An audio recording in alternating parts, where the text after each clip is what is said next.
श्रमिकों को संस्थानों में उनके अधिकार दिलवाने के लिए ट्रेड यूनियंस का एक महत्वपूर्ण भूमिका निभाते हैं। उनके इस योगदान को स्वीकार करते हुए कानून में पहली बार ट्रेड यूनियन को संस्थान के स्तर पर, राज्य के स्तर पर तथा केंद्र के स्तर पर मान्यता दी जा रही है।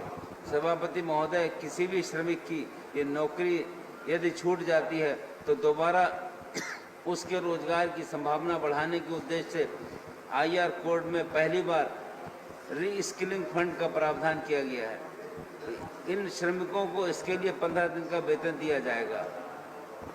सभापति महोदय, कोविड-19 के परिदृश्य में प्रवासी श्रमिकों के अधिकारों को सुदृढ़ करने के लिए विशेष प्रावधान किए गए हैं।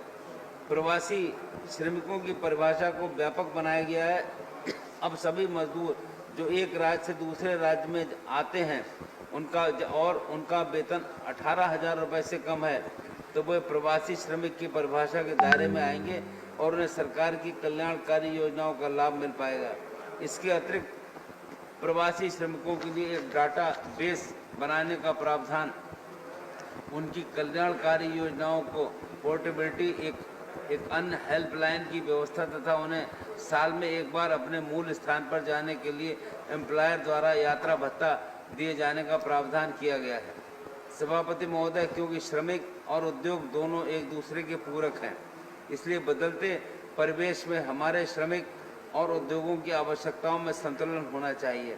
इन लेबर कोड्स में जहां एक तरफ श्रमिकों के अधिकारों को सुदृढ़ करने का प्रयास किया गया है, वहीं दूसरी तरफ उद्योगों को सरलता से चलाने के लिए एक सरल अनुपालन की व्यवस्था भी की गई है। अब उद्योग लगाने के लिए विभिन्न श्रम कानूनों के अंतर्गत अलग अलग कई रजिस्ट्रेशन या कई लाइसेंस लेने की आवश्यकता नहीं होगी।